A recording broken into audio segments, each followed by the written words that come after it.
Good afternoon, ladies and gentlemen. Nice to see so many happy, smiling faces here. All keen to find out a little bit about sail trimming sails. Over the next half an hour or so, I'm going to do a real quick whistle-stop tour through all the various bits of string that we've got on our boats that we might use to influence the shape of our sails and subsequently how the boat actually behaves. My first question really is, why do we actually need to bother to actively trim our sails? Well, obviously when we're moving from a close hauled course down towards a downwind course, we need to use our sheets to present ourselves at the most appropriate angle before the wind. But that's not really what I'm getting at. Really my focus today is on about how we influence the shape of our sails when we're sailing upwind, when we're sailing close hauled. So it stands to reason that we need to change the shape of our sails depending upon how much breeze we've got. If we think about it, in less than, say, 8 knots of breeze, most of our boats are probably underpowered. In more than about 14 knots of breeze, we've got more power than what we need. In other words, the transition from being underpowered to overpowered comes in really quite short order. You know, there's not much gap in the middle where everything is kind of optimal. In lighter airs, we're struggling to make power. You know, we need deeper, fatter, more powerful sails to drive the boat through the water.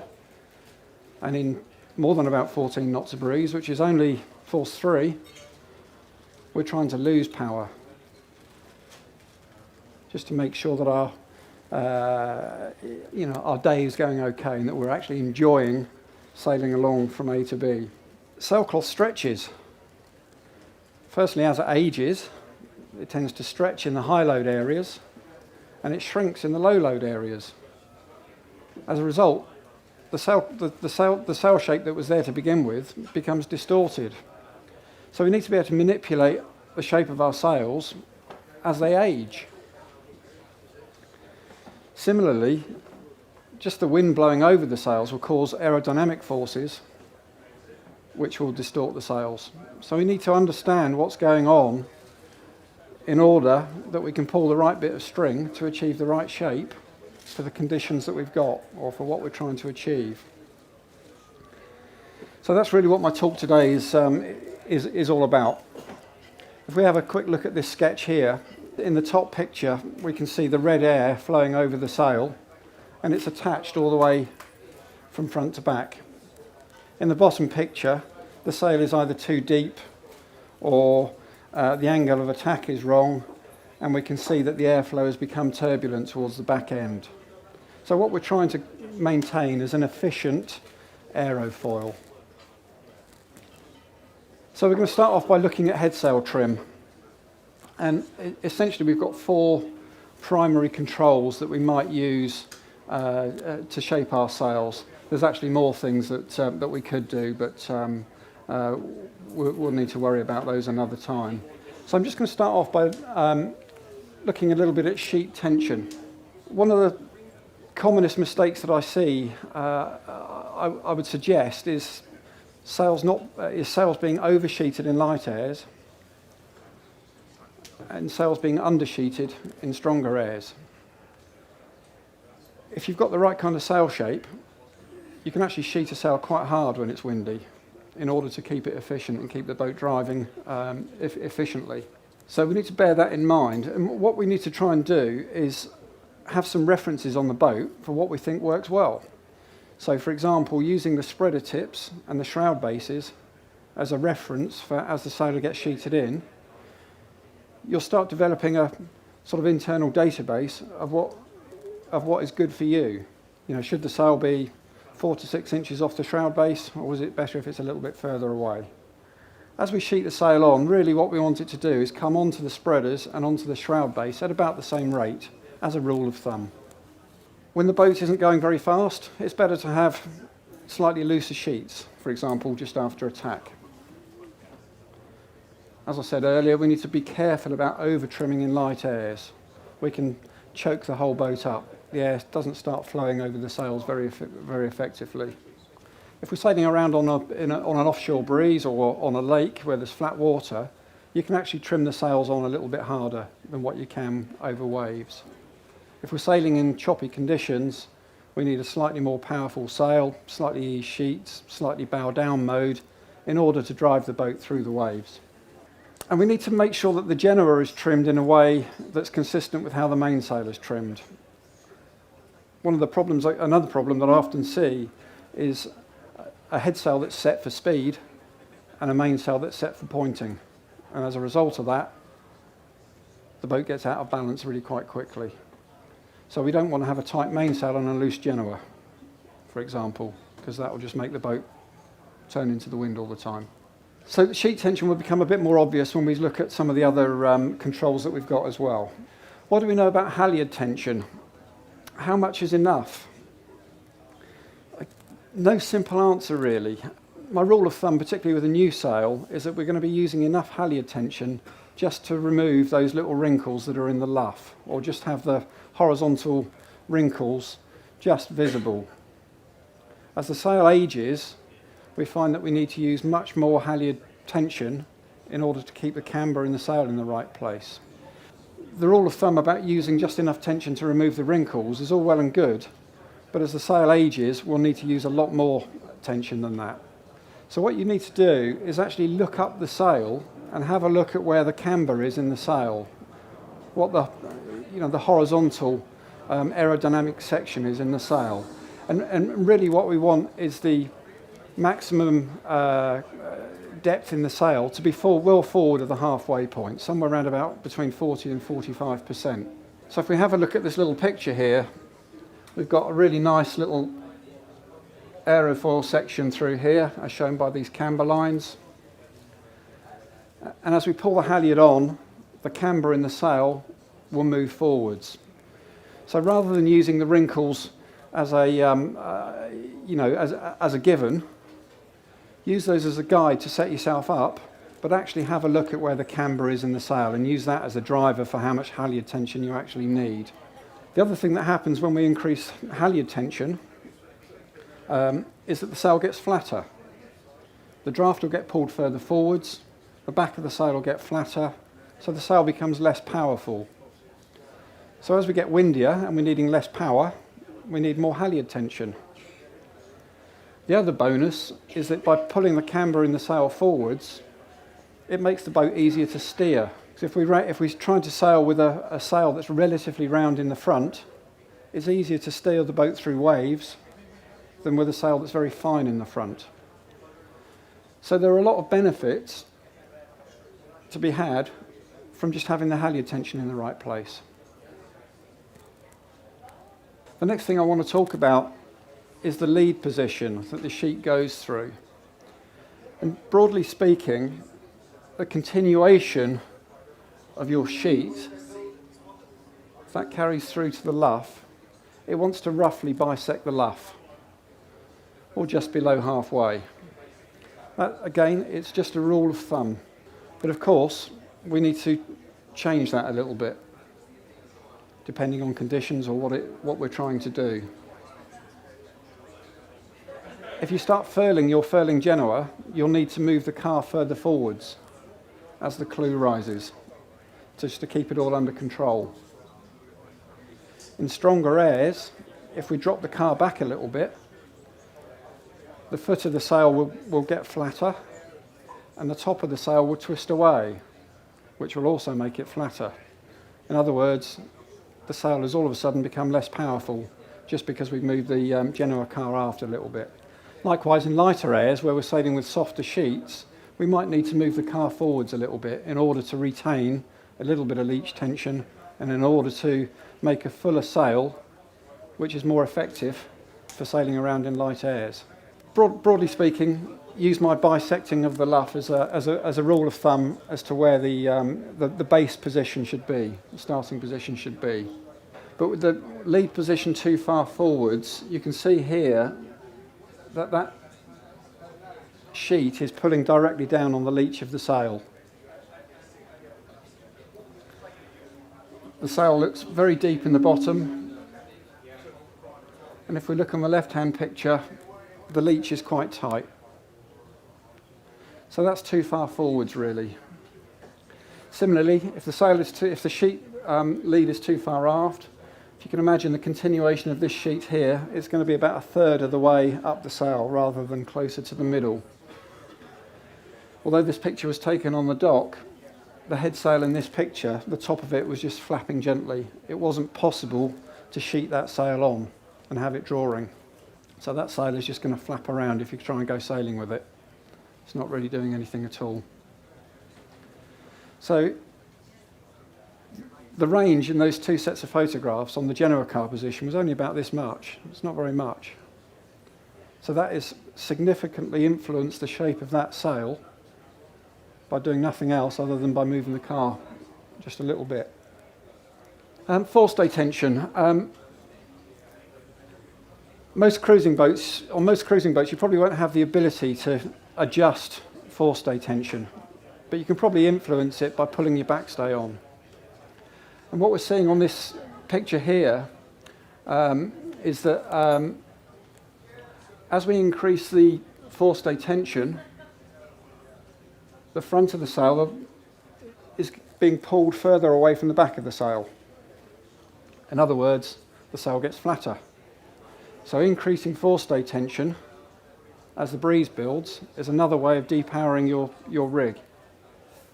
In light airs, we need a big, powerful, deep, powerful sail, so we want to encourage the forestay to sag. So we've got a soft backstay. That's actually more relevant on boats that are masthead rigged. You know, the forestay goes to the top of the mast. The backstay then is directly pulling against the forestay. So it will have a pretty significant effect on what your head sail shape looks like.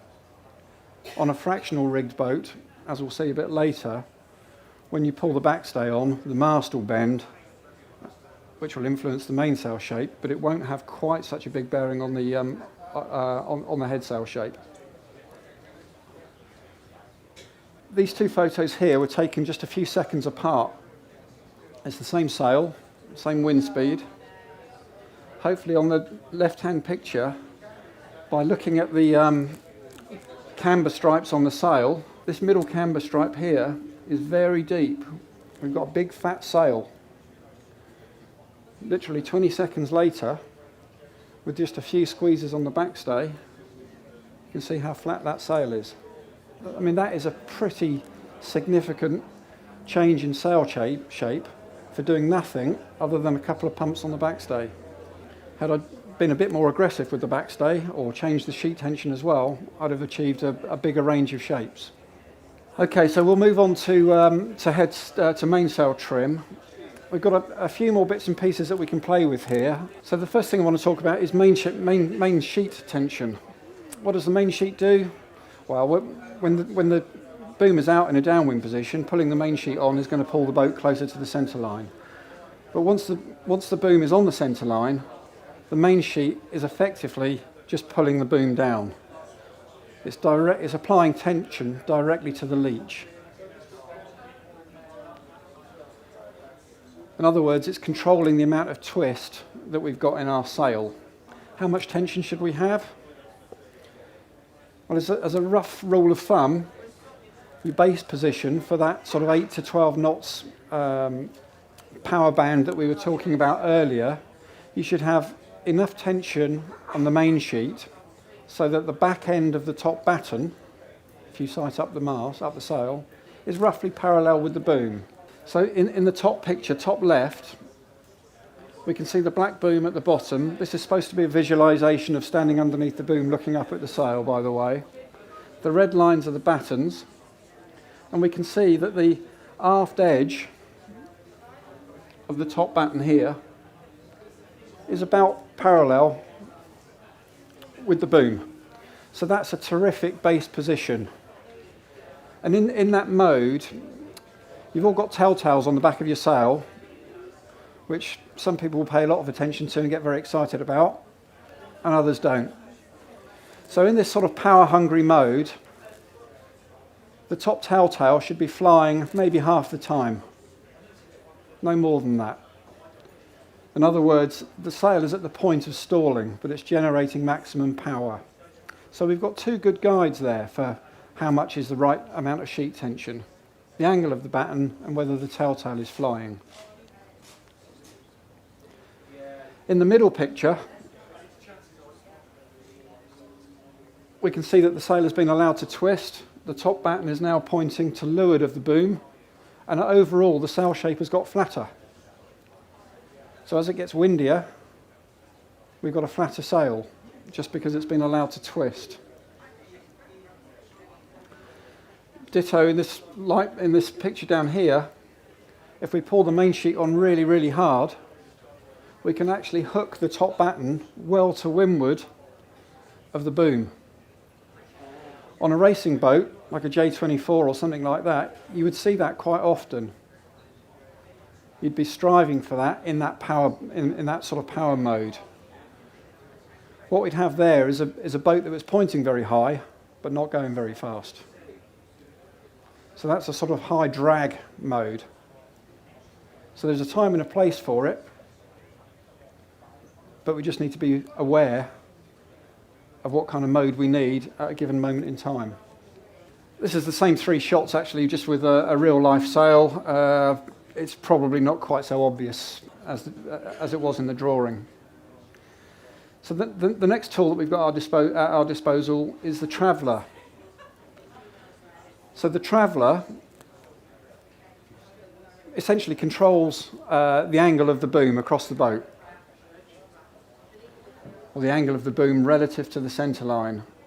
Now in this picture here, it's very light winds, it's only 4 or 5 knots of breeze, half the crew are sat down to leeward, and in light winds we don't want too much leech tension in the mainsail. We need to encourage the sail to twist, but we still want the boom on the centre line.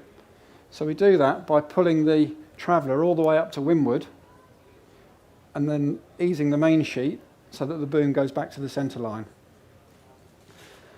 Now the angle of the pull on the main sheet in that instance is across the boat rather than down. Hence it's not got quite such a downward component in it, which encourages the sail to twist away a little bit.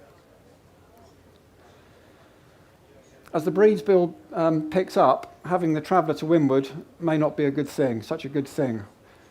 We want to keep the boom somewhere close to the centre line as much as possible, because that's going to keep the slot open, and it's the slot between the mainsail and the genoa open, and it's going to help us to retain pointing.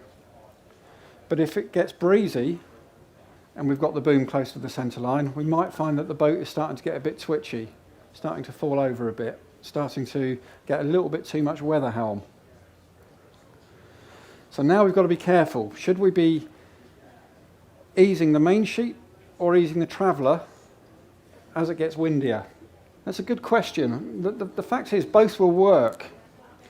If you rely on the traveller to depower the mainsail by moving the whole sail away from the centre line, you maintain the leech tension, which in theory helps the boat to point a little bit, but you choke up the slot between the two sails. So that arguably slows the boat down. On the other hand, if you ease too much main sheet to keep the boat on its feet, then you're in danger of the sail flapping and becoming inefficient that way.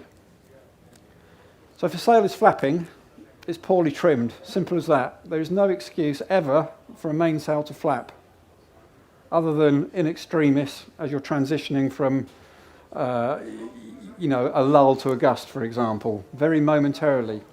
Now, the reason I put this photo on here is this was the America's Cup when it was in Valencia, and this particular boat was sailing well outside of the parameters that were agreed for sailing in that particular class of boat. So there's about 30 knots of breeze here. And that boat was chomping along upwind with about 30,000 pounds of tension on the forestay, but the mainsail wasn't flogging, wasn't flapping. You can see that the mainsail appears to be backwinding, and that's quite deliberate. So what they've done there is pulled everything on really hard, but just eased the traveller down a little bit. And actually, if you look at this sort of lighter area up here, It's only the back 3 feet or so of that sail that's actually doing anything. And what it's doing is just helping to keep the boat poked up into the wind. So 80% of that sail has been scandalised. It's not generating any power, but it's also not flapping. The bit of the sail that is doing the work is the important bit. So there we've struck the right balance between main sheet tension, traveller position, and overall feel and balance. So should you ease the traveller on the main sheet? Well, both will work. Find out what's right for you. There isn't a simple answer. You know, some people will say you should ease the main sheet, keep the boom closer to the centre line. Some people will say the opposite. I don't have a firm opinion on it, but you know, try and reach a balance between the two, and understand that the two do a fundamentally different job. Vang's a bit of an American word, isn't it? Kicking strap is what I grew up with. Whilst we're sailing upwind, the vang doesn't really do very much. Just snub it, just so it's not flapping around. But on the kind of keel boats that most of us are sailing around on, the vang's not going to do anything whilst we're sailing upwind. It's not strong enough to exert any downward pull, significant downward pull on the back of the sail. But if you do pull it on tight to stop it flapping around, just be mindful of the fact that when you try and bear away, the boat won't want to bear away because you can't lose tension in the leech. So we need to ease the vang in order to bear away, and then we need to pull it back on again. So the vang is really it's a downwind tool. It's not doing very much upwind. Luff tension. As we saw with the Genoa, our rule of thumb is that we're going to pull enough on to just about take the wrinkles out of the luff. Same rule of thumb, but actually we need to look at the camber stripes in the sail as the primary driver of how much luff tension we actually need. If you've got a Cunningham fitted to your mainsail, it's an awful lot easier to adjust that than it is to be messing around with winches and halyards. I would suggest that if you don't have a Cunningham fitted, it's a really useful tool.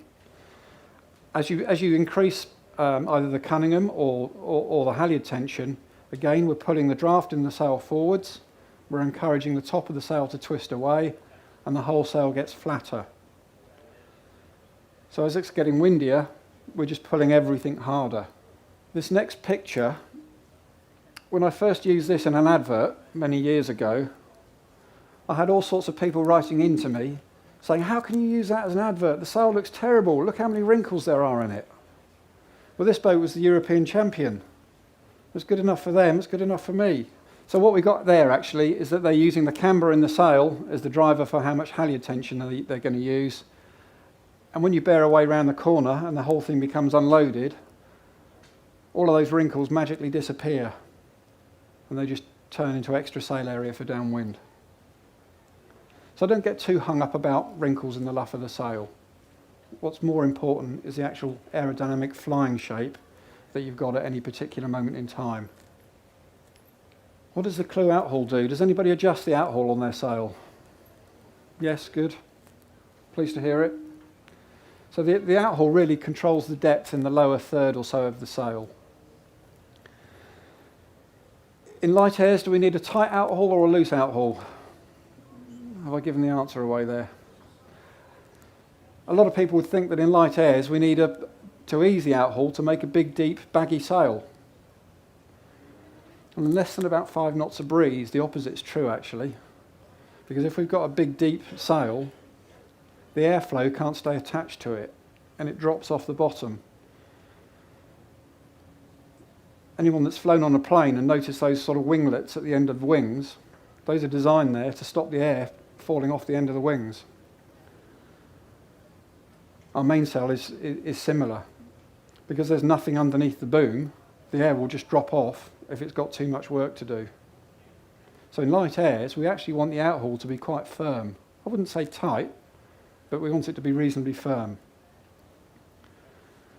As the breeze builds just a little bit, when we're striving for power, then we can ease the outhaul in that sort of 6 to 12 knot range, then we can have a fatter sail, because there's enough air blowing over it at that point for the flow to stay attached. And as soon as we're starting to get overpowered again, then we're going to max it out. We're going to pull it out as hard as it will go, because we simply don't need the power anymore. Another question I often get asked is, should you ease the outhaul downwind? Some people think that you need a big fat sail to go downwind, and some people think that projected area is best, i.e. keep the outhaul out tight when you're going downwind. I personally like to keep it out. I don't like to see it pulled on tight enough so that there's a gutter along the bottom of the sail, so I might ease it just a little bit. But when you're actually going downwind, projected area is king.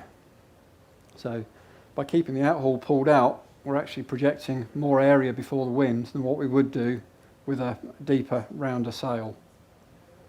If you're on a reach, it's a different story, because you've actually got air flowing from luff to leach, and that's generating power, so that's useful. Just a thought. So what does the backstay do? Do you remember the pictures that we saw of the Genoa earlier on, where we had a much flatter sail on the right-hand picture and a much fuller sail on the left-hand picture, just through doing nothing else other than putting the backstay on? The same principles kind of apply with the mainsail, really. So this is a fractional rigged boat.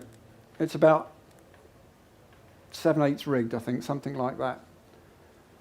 So when we pull the backstay on a fractional boat, the mast will bend.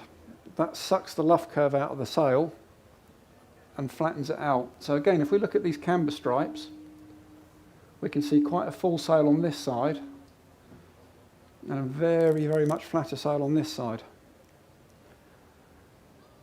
And that's purely down to those couple of pumps on the backstay. If I pulled the Cunningham on hard, or put a bit more halyard tension on, or pulled the outhaul on a bit more, I'd achieve a much bigger contrast between those two shapes. So we've achieved a massive difference there for doing very little. One thing you've got to bear in mind is that if you pull the backstay on and the mainsail goes flatter, the top of it will twist away, so you may need to pull main sheet on as well in order to control the twist. You might actually be wanting to encourage the twist, but you need to be mindful of what happens. So pulling one thing on might mean you have to pull something else on. So the picture on the right hand side there, that's going to get us going upwind in 20 knots of breeze quite comfortably in this instance. This was on a Beneteau 40.7, I think, from memory. So in my whistle-stop tour, what I hope I've showed or demonstrated is that you can actually achieve a pretty significant range of sail shapes through doing very little, by just having a little basic understanding of what those little bits of string do. What I would encourage you to do is ask yourself some questions when you're sailing. What does the boat feel like? Do I need more power or less power? Do I need to go faster or do I need to point higher?